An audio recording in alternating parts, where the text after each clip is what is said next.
sou o professor Vitor Rizovas, sou professor de História aqui da Oficina do Estudante. Hoje a gente vai corrigir uma questão da segunda fase da prova da Unicamp de 2018. Quer dizer, o nosso objetivo aqui é rever a questão, retomar um pouco o seu conteúdo e propor aí uma sugestão de redação da questão, né? Porque não basta a gente na segunda fase lembrar de qual que é o conteúdo, lembrar, né, saber a matéria, a gente precisa também conseguir redigir isso. Então já deixo como dica para você, estude história sempre redigindo, procure escrever as respostas, não fica nessa, isso daqui eu sei, isso daqui eu não sei. Procure escrever, leva para o seu professor, comenta com o seu professor técnicas de redação das questões, tudo bem? Como responder efetivamente, o que você faria ou o que você deveria fazer no momento que está lá na segunda fase, beleza? Então vamos lá. Bom, é aquela questão, ela está aparecendo aqui, eu só vou comentar alguns pontos importantes. Ele fala assim, ao estudar a condição feminina no Brasil colonial, não se pode ter a ingenuidade de crer numa solidariedade de gênero. Olha que interessante, ele está colocando, não se pode ter a ingenuidade de se crer numa solidariedade de gênero. Querido, presta atenção, ele já está propondo conflito. Quando ele fala solidariedade de gênero, ele está dizendo, eu não posso entender que uma mulher na relação com uma outra mulher vai ter uma relação de solidariedade. Vamos continuar. Acima das diferenças de raça, credo e segmento econômico. Então, qual relação entre mulheres? Né? Uma relação entre mulheres que passe, né, por cima da diferença da raça, da crença religiosa ou do segmento econômico. Então ele está propondo um conflito. Eu não posso ser ingênuo a ponto de pensar que quando eu estou falando, né, de uma mulher branca se relacionando com uma mulher negra ou com uma mulher indígena, eu, enquanto mulher branca, vou ter um sentimento de solidariedade pelo fato de sermos mulheres e compartilharmos de alguma coisa em comum. Tudo bem? Então, a questão já está colocando essa situação aqui, né? A gente diz sempre, aprenda com a prova, né? A prova está te ensinando. Se você disser, mas o meu professor não falou isso em sala de aula, não tem problema, ele não tinha obrigação de falar isso. A prova está te contando, pega essa informação e aprenda com a prova, use essa informação. Tudo bem? Aí ele está falando lá, né, Mari Del Priore, né, a mulher na história do Brasil colônia. Letra A. Considerando como era a mentalidade portuguesa no período mencionado, cite e explique uma função da mulher branca no processo de colonização. Aqui tem três coisas fundamentais para a gente prestar atenção. Ele quer, considerando como era a mentalidade portuguesa, ou seja, eu preciso levar em conta, eu não posso simplesmente nomear e explicar uma função sem levar em conta, sem considerar essa mentalidade, tudo bem? Aí você vai citar e explicar a função da mulher branca, tudo bem? Posso resolver? Não, claro que não. Eu preciso, antes de resolver a letra A, ler a letra B. Eu não sei se aconteceu com você, acredito que sim, de você ler a letra A, responder a letra A, a hora que você lê a letra B, você já respondeu a B na A. Você já fez isso? Pô, não precisamos fazer isso, né? Se eu já tenho a chance de ler a letra A e a letra B, vamos ler a letra A e a letra B, aí a gente pensa como responder adequadamente a A e como responder adequadamente a B. Beleza? Bom, letra B. Explique dois papéis sociais desempenhados pelas mulheres escravizadas de origem africana no contexto do Brasil colonial. Aqui não tem relação nenhuma A e B, né? Mas poderia haver.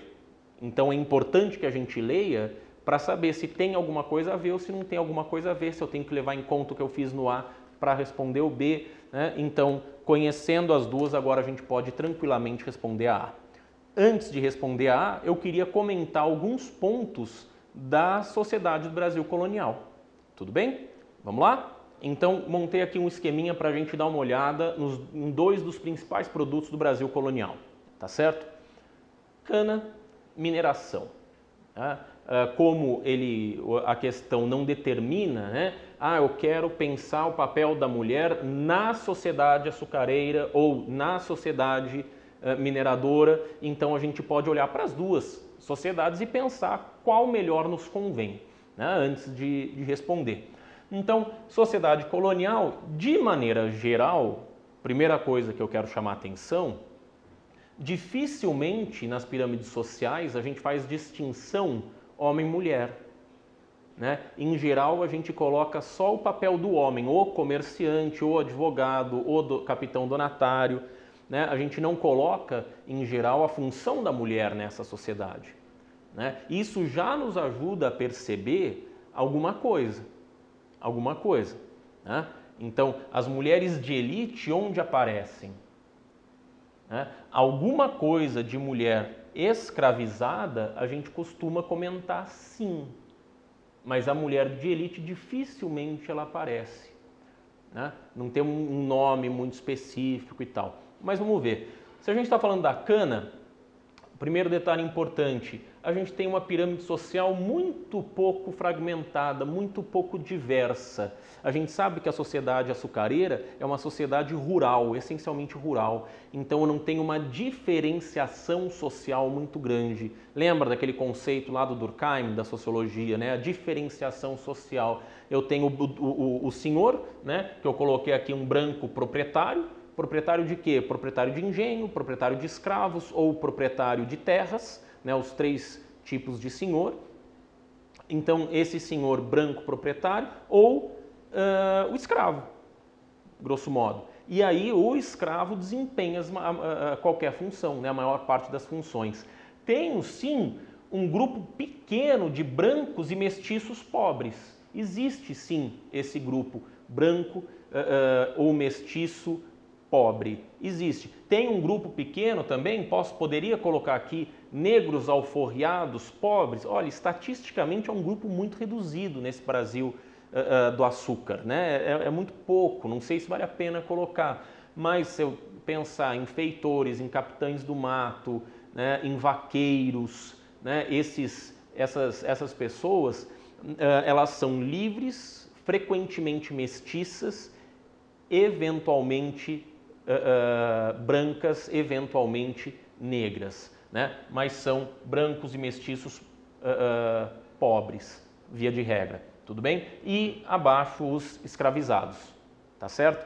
Esses escravizados a gente pode separar em alguns grupos. Na sociedade da cana-de-açúcar, a gente tem um escravo de eito, né, que está trabalhando na lavoura, efetivamente, e o escravo que lida com a questão do fabrico do açúcar, né, que está lá sob as ordens do mestre do açúcar, né, aquele sujeito que determina como vai ser a produção de açúcar. Esse mestre de açúcar também pode ser branco, né, aí não é uma população pobre, é um caso muito particular de um sujeito que tem uma renda um pouquinho maior. Brancos proprietários, brancos e mestiços pobres, escravizados. Por que é pouco diversa? Porque eu tenho uma pequena diferenciação social, porque eu tenho poucas funções na sociedade, então poucas funções, poucos tipos sociais, uma pirâmide social pouco fragmentada. Atenção, né, nas proporções, a gente tem pouquíssimos brancos proprietários e muitos escravizados, tudo bem? Negros escravizados. Agora, pensando a pirâmide social da mineração, já é uma pirâmide social bastante diferente. Por quê? Porque eu continuo tendo uma pequena quantidade de brancos proprietários, e eu coloquei aqui agora administradores, né, agentes da administração colonial. Essas pessoas aqui ainda são em pequeno número, né, os donos das datas, né, ou os contratadores, né, ou as pessoas que estão na administração, né, o cobrador de imposto, o cara que trabalha na casa de fundição, né, esses agentes são em pequeno número e estão aqui. No entanto, a gente tem uma novidade em relação à pirâmide da cana, é que se o ambiente da mineração é um ambiente urbano, o ambiente urbano ele é mais favorável à diferenciação social. Então eu tenho uma maior quantidade de pessoas aqui aparecendo. né? Maior quantidade de tipos sociais, para além de uma maior quantidade de pessoas, de tipos sociais, porque eu tenho que ter o comerciante, eu tenho que ter o tropeiro, eu tenho que ter o advogado, eu tenho que ter o professor, eu tenho que ter o alfaiate, tudo isso dentro dos núcleos urbanos, tá certo? Então, uma população urbana livre, que a gente comumente chama de classe média, né? A gente fala, a classe média, o surgimento da classe média, né? Como uma das consequências da descoberta do ouro no Brasil colonial. Bom, por fim, escravizados. Escravizados, né? Também aparecem aqui as pessoas escravizadas, também com diferentes funções, não? Um escravo que trabalha na mineração, um escravo urbano, um escravo doméstico. Se eu estou no ambiente urbano, eu posso dizer, olha, eu tenho um escravo de ganho agora. Aqui, esses escravizados, ou eles estão lá no eito, ou eles estão trabalhando em casa, né? Ou são escravos de eito, ou são escravos domésticos. Na mineração, eu tenho o escravo de eito, né, que não é eito, que é um escravo que está lá na mineração. Eu tenho um escravo urbano de ganho, em pequeno número ainda, mas já existe esse escravo de ganho, e também tenho o escravo doméstico, tá certo? Então, eu poderia aqui colocar 3 tipos de escravo, tudo bem? Então, mas a questão fala do papel da mulher, a questão me pede a mulher, ela fala, mas e o que a mulher faz? Né? Considerando como era a mentalidade portuguesa no período mencionado, se te explique uma função da mulher branca no processo da colonização. Bom, a mulher branca, ela vai ser a esposa do proprietário, né? Ops, olha que interessante, ela vai ser a esposa do proprietário. Veja como para falar da mulher eu falo do homem, né? A gente está falando de uma sociedade patriarcal, em que o homem ocupa um papel preponderante. Então, a mulher branca de elite, ela é esposa do proprietário. Não faz nada? Faz, claro que faz. Na elite, ela tem funções privadas, ou seja, ela tem funções dentro de casa. Dentro de casa. Quais? Por exemplo, a manutenção da família.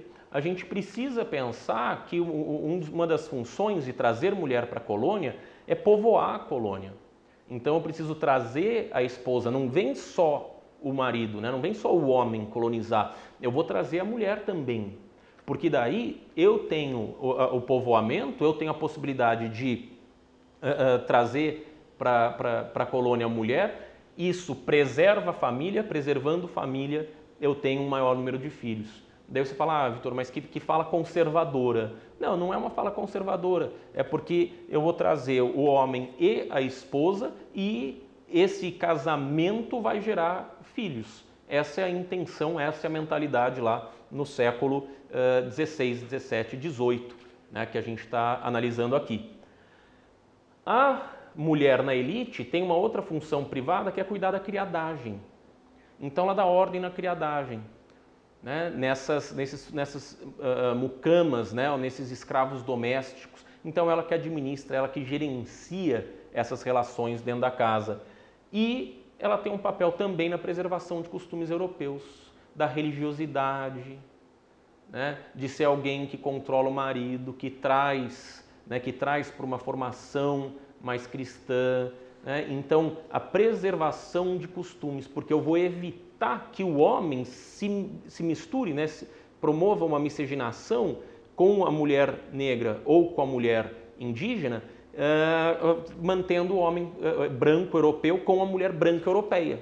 Então, eu não misturo os costumes, eu mantenho esses costumes europeus, tá certo? Então, esses seriam papéis da mulher branca na colônia, no Brasil colônia, tá bem?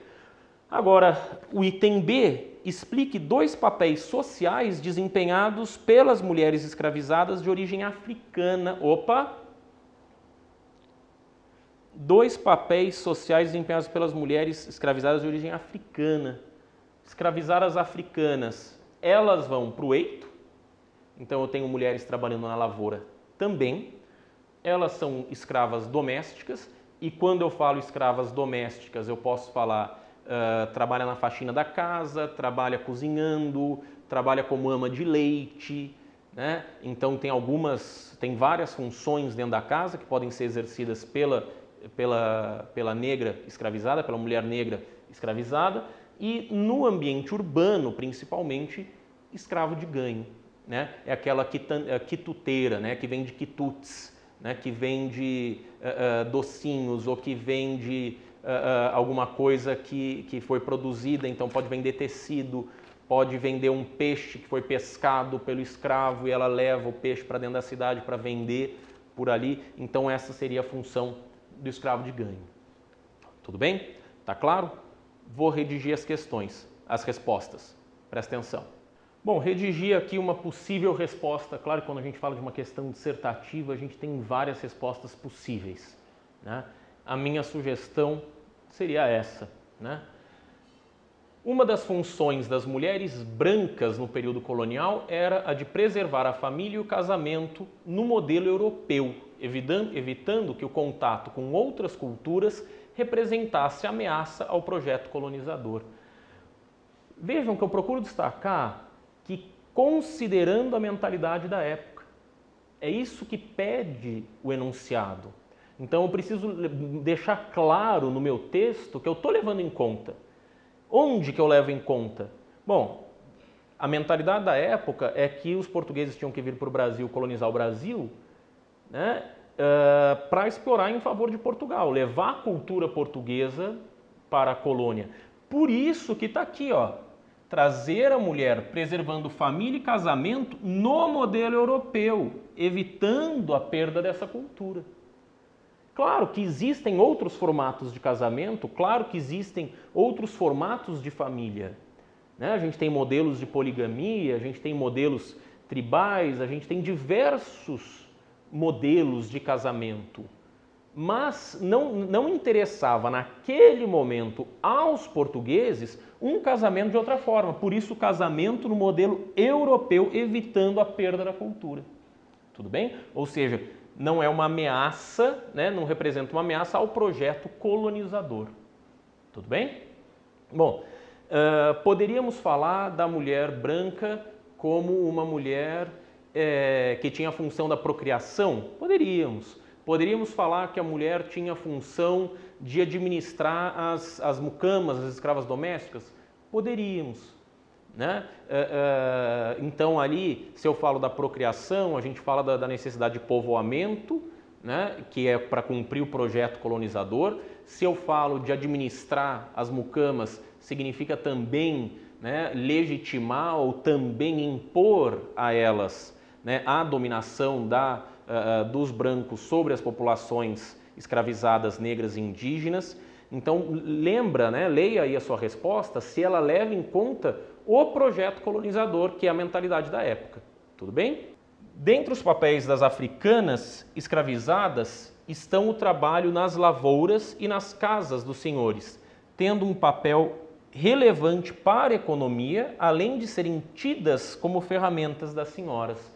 Então observa que eu estou colocando aqui que as mulheres africanas escravizadas, né? Então não estou pensando numa mulher africana livre, eu estou pensando numa mulher africana escravizada, que ela vai trabalhar na fazenda do senhor, né? Vai trabalhar no eito também, ela vai ter um papel importante para a produção de riqueza, para a economia, e também vai ser uma ferramenta, ou vai ser tida como uma ferramenta, essa pessoa escravizada vai ser tida como uma ferramenta para a senhora, né? Por que é uma ferramenta? Porque é quem pega, quem leva, quem traz, né? Quem amamenta o filho, quem cuida do filho, né? Lembra da frase do João Antonil, né? Os escravos são as mãos e os pés dos senhores, né? Por isso que são tidos como ferramentas, né? Um momento, um tempo aí em que pessoas eram escravizadas para serem vistas como ferramentas de outros. Um período muito triste, muito complicado, tá certo? Bom, que tal se inscrever para não perder as outras questões? Que tal se inscrever para não perder as próximas aulas? Até mais, abraço!